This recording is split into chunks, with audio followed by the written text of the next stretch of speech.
Mga minamahal na mga kapatid sa pananampalataya, tayo po ay magpasalamat, magpuri sa Diyos na siyang nagtipon po sa atin bilang isang sambayanan.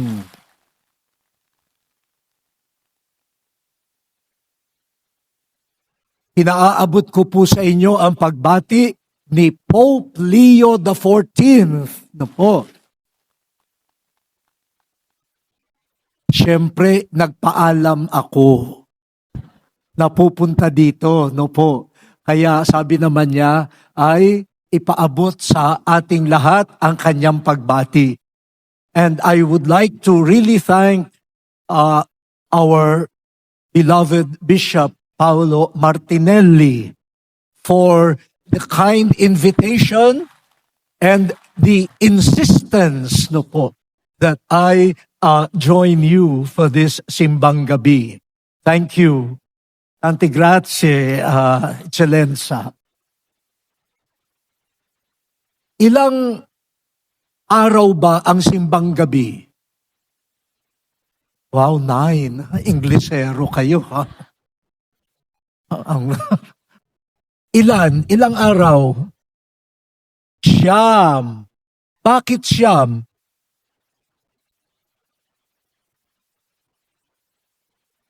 Kaya nga, bakit novena? Why 9? Why not 4 or 5? Kasi, simbang gabi, paghahanda sa pagsilang ni Jesus. 9 na buwan na dinala ng mahal na birhen sa kanyang sinapupunan ang anak na si Jesus. Kaya 9 na araw, 9 na gabi, kasama natin si Maria sa paghihintay sa pagsilang ni Jesus.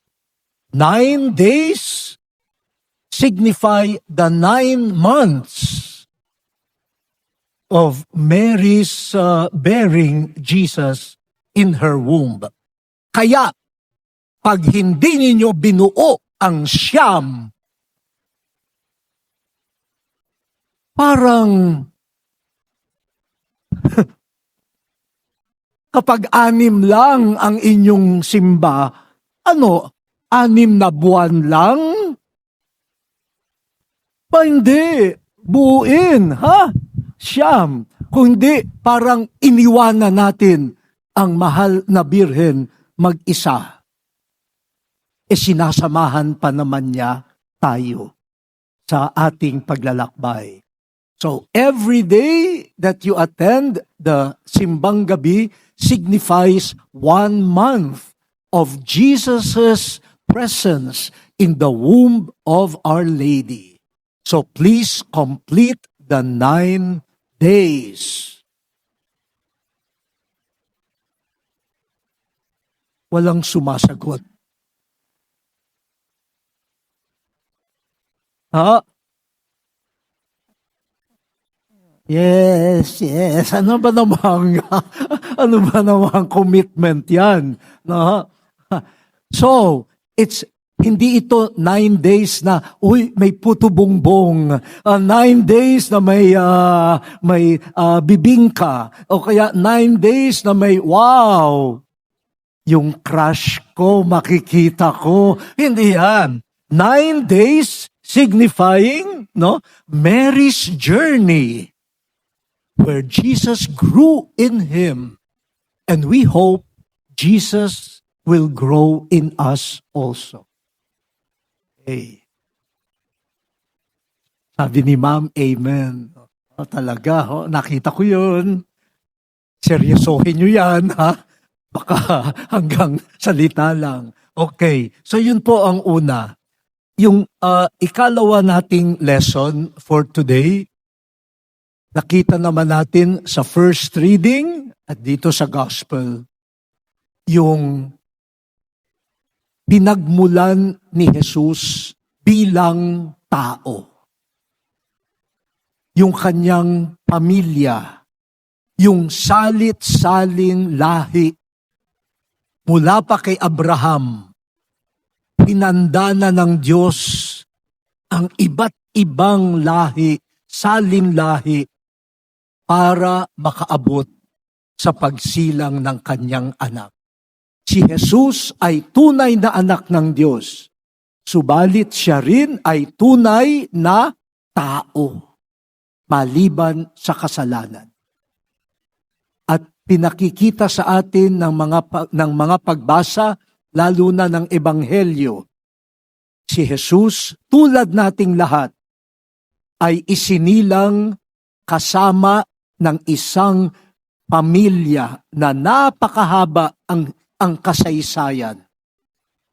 Jesus is truly the Son of God. But in the fullness of time, He became human. And God prepared His birth as a human being from Abraham up to Mary. Generations upon generation. Tatlong grupo ang mga ninuno ni Jesus. Mula kay Abraham hanggang kay Jesse, sila po yung 14 na henerasyon ng mga patriarka. Mga nagsimula, sila yung mga simula ng bayang Israel, the patriarch. That's the first group of the ancestors of Jesus, the patriarchs, the beginnings of the history of God's people. Yung susunod na grupo, mga hari, wow, patriarchs and kings, mula kay David hanggang kay Jeconias. At dahil yung mga hari, yung iba maayos, yung iba hindi maayos, nagtapos yun sa exile. Napatapon sila sa Babylonia. So, the first group of Jesus's ancestors were, ano yung una? Wow! Makinig kayo kasi pagkatapos nito may exam. At yung makakapasa, may libreng, ano ho? Ano gusto nyo?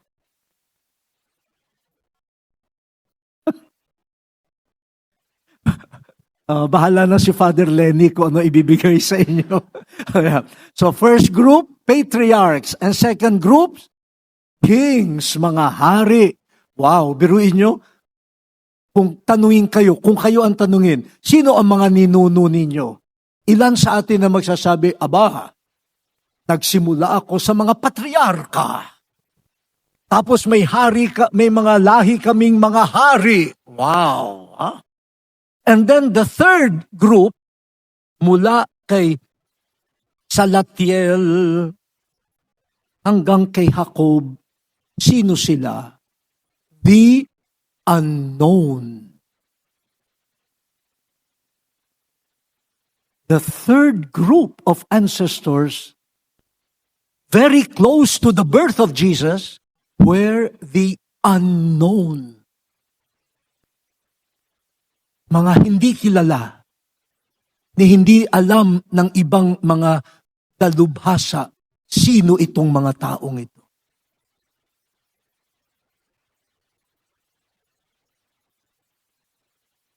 Niyakap ni Jesus ang dangal ng mga patriarka, pati ang kanilang kahinaan.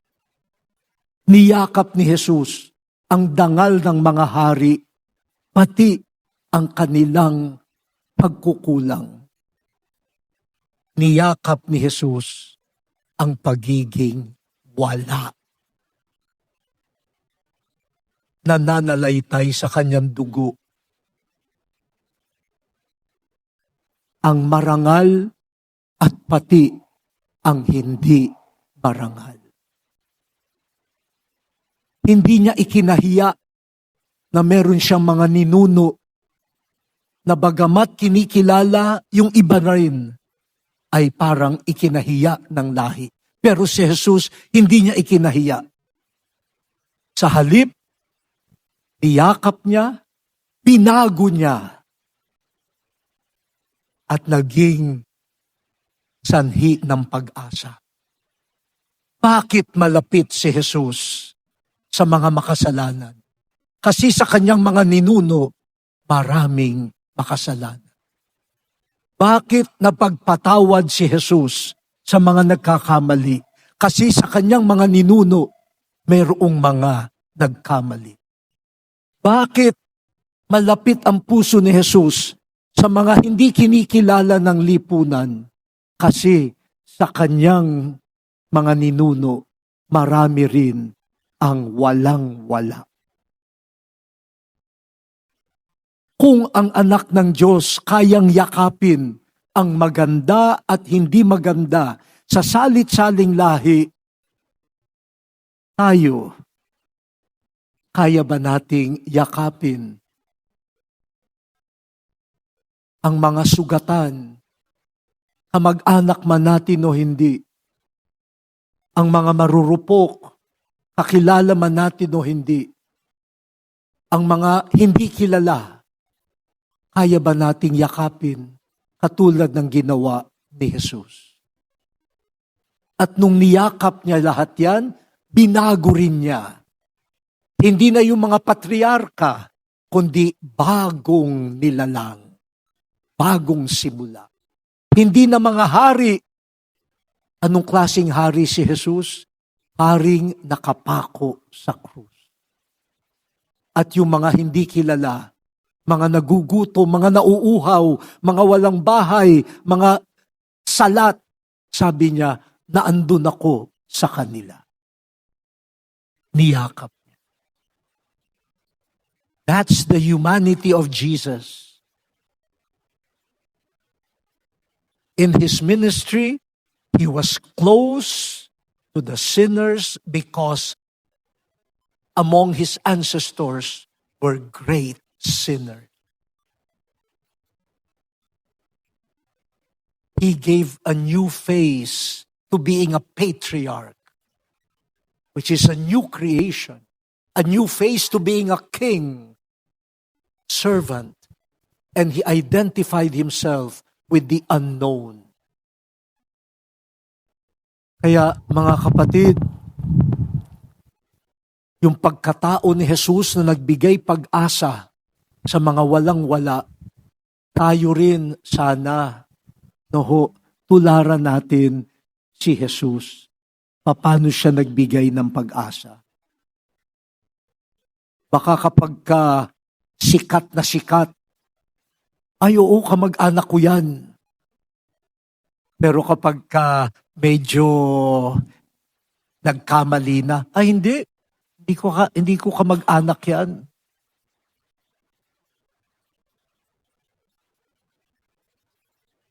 Kanino tayo nakikipagpa-selfie? Wow. Doon sa sikat. Ba't di ka magpa-selfie doon sa hindi kilala?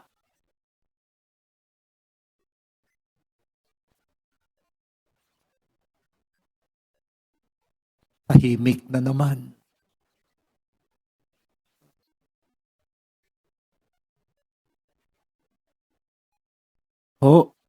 Pakiusap ko po, halimbawa dito, lahat tayo malalayo sa pamilya.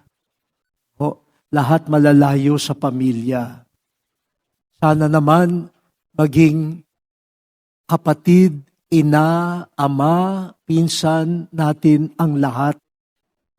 Huwag na tayong maging pabigat sa isa't isa.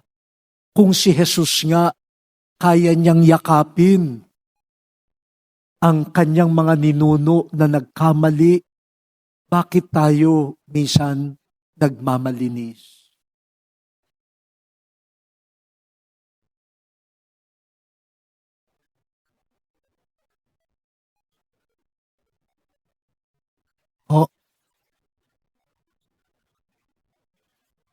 Pwede ba? Oo, ayan. Wala sanang tao na makaramdam na Hindi siya kabilang sa isang pamilya. Si Jesus, lahat itong mga pangalan na to, niyakap niya, pamilya ko yan. Nagkamali si Solomon, lolo ko yan. Si David, nagkamali yan, ninuno ko yan. E tayo, pagka minsan, laglagan. Kapag parang kapaki-pakinabang ang isang tao, naku, kapit. Kapag pumangit na ang pangalan niyan, laglag na. Hindi ganyan si Jesus. Si Jesus, nagbibigay ng pag-asa. Ito po. At dito sa kanyang mga ninuno, may 4 na babae. Si Rahab. Ito hong si Rahab ay Canaanite, outsider. Pero tinulungan niya ang mga Israelita at tinulungan din siya. Sabi si Rahab na isa sa mga ninuno ni Jesus, sabi ay prostitute.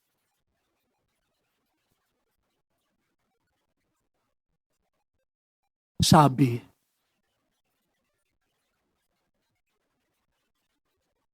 Pero,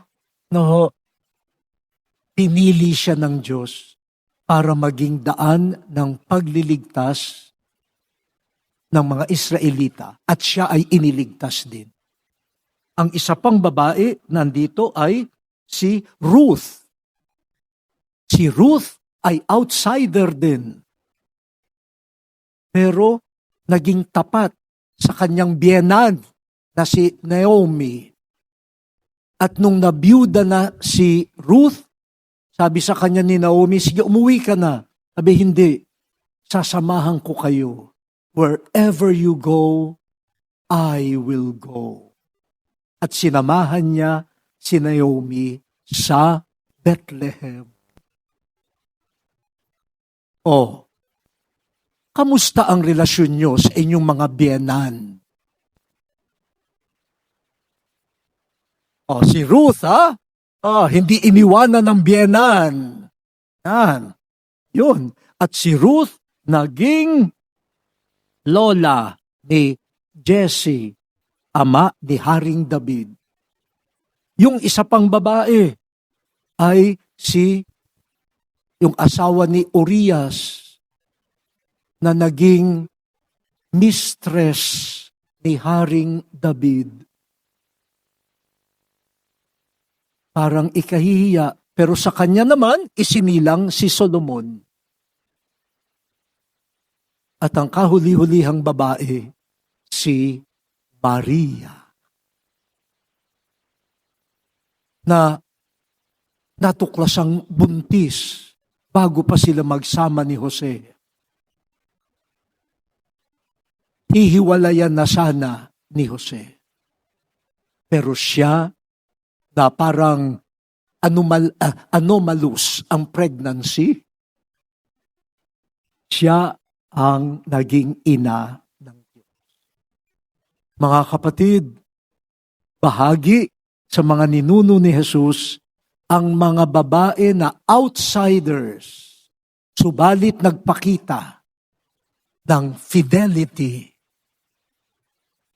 Kaya naman si Jesus, ganyan na lamang ang kanyang pagmamahal sa mga outsiders, sa mga nilalapastangan at binabaliwala. Like the Syrophoenician woman who for Jesus became the model of faith. Mary of Magdala, who became the first to proclaim the gospel of the resurrection. And of course, his mother, Mary.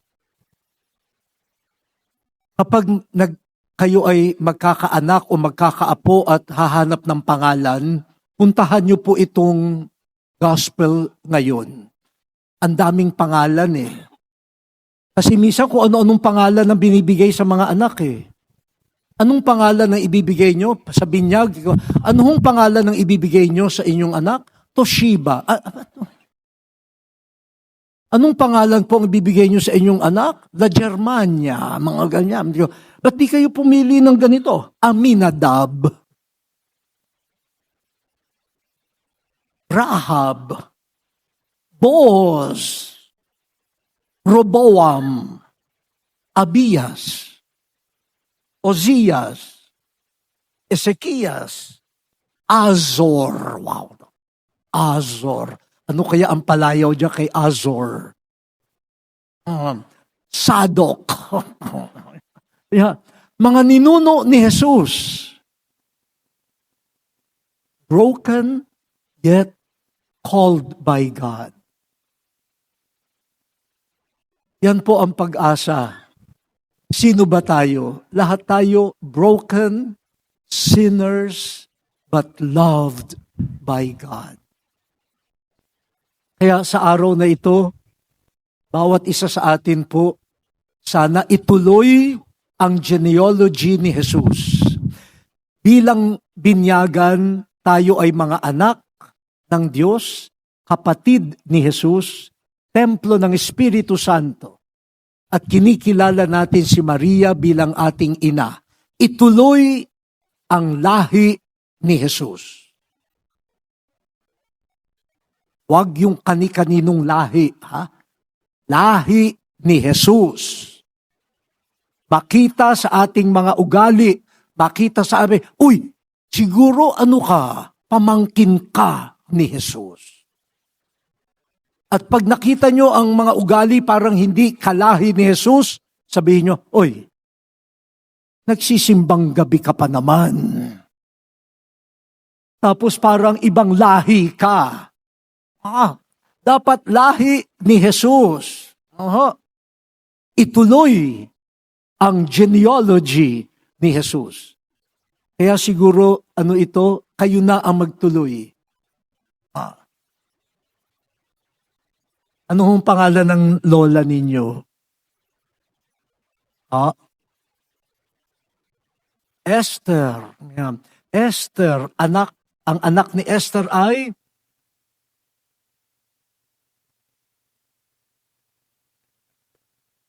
walang anak si Esther?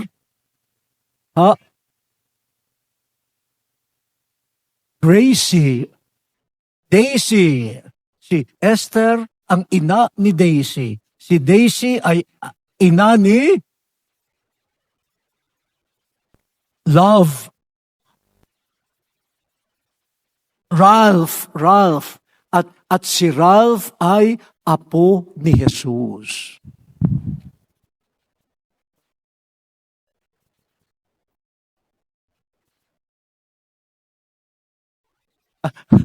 Ayan ho. Baka hindi na matapos ito. Pero hindi talaga matatapos ito. Bawat isa, tapusin ang genealogy ni Jesus. Pagkatapos isilang ni Jesus, ituloy. Ituloy ang genealogy hanggang makarating sa iyo. At ikaw makarating sa iyong anak, sa iyong mga apo. Lahat pamilya ni Jesus. Pwede ho ba yun? Pero yan, dapat 9 na araw. Kung hindi, baka maging premature. 9 na araw, ho? So, that is our mission today. Jesus became human. He entered a graced but also broken family line. We are also graced. We are also broken. But God loves us and wants us to be part of the family of Jesus. So, please continue writing the genealogy of Jesus. From Jesus to your generation, and from your generation, sana masabi nila, uy, doon sa Dubai, sa Emirates, ang daming naging kapatid, apo, pamangkin ni Jesus dahil ang laki ng kanyang pamilya sa Dubai, sa Emirates, sa Abu Dhabi. Sana makita, pag tinanong nila, saang bansa ka galing? Sa Pilipinas, wag lang ni sala sabihin, wag lang sana, Pilipino ka, edi kayo yung nagpapansit, kayo yung nag-aadobo, kayo yung naglalaing, no? Sana sabihin nila, Pilipino ka, ikaw yung kamag-anak ni Jesus.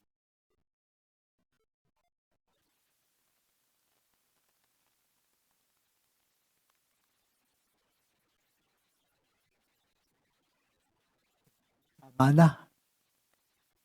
Baka abutin tayo ng 10 araw. Lumampas naman. Pero tumahimik po tayo sandali at suriin ang ating sarili. Paano ko tinutuloy ang lahi ni Jesus? O ako ba ang nagiging daan para hindi lumago ang lahi ni Jesus?